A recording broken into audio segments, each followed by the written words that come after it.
Hey guys, on some previous videos we've showed you some ikebana, some Japanese flower arranging, and there were a couple of people who seemed to enjoy it, so we thought those people might enjoy this one. This is actually a class that's being held at the local community centre, so every weekend the class is on. There's 2 or 3 older ladies who are very good at ikebana who are holding the lessons, and the students are pretty well anyone who wants to do it. So kids, some adults.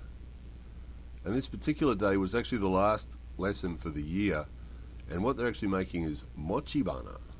So ikebana is the flower arranging, but this is Mochibana, and it's because this white and pink stuff that's being put on the sticks there is like a very, very fine mochi, so pounded rice. And it's the same as the mochi that we eat this time of year. We've showed you before the mochi balls. It's similar to that. And it came about, she was explaining during this lesson, that it came about because usually in winter flowers are a bit rare.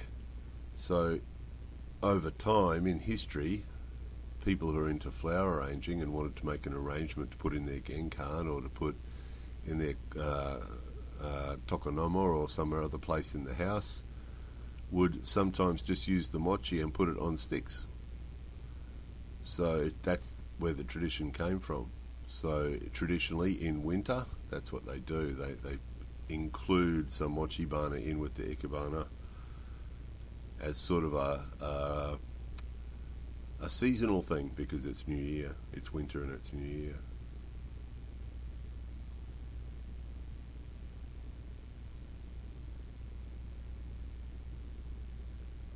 So it's sort of interesting. The teacher had made one sort of a sample that she put out the front, and so at the beginning of the lesson she said to everyone, okay, now this is the sort of thing. She said, please don't try to copy this one, but this is the sort of thing that we're doing today.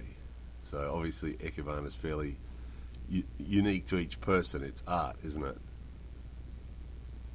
So a bit of an interesting sideline too, some people might be surprised, Japan's most famous swordsman, Miyamoto Musashi, who had fought in 30 battles to the death in his life, and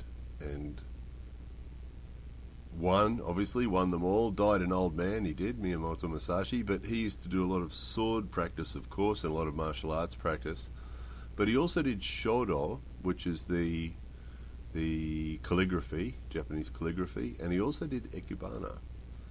And it was in one of his own books he talked about ikebana, because it was good for the mind and the soul and sort of meditation type experience, as was the shodo apparently, the calligraphy. Helped him center himself for his rather dramatic life that he led. So there's the finished product. The finished piece, better way to put it. Anyway, there it was. More videos coming soon.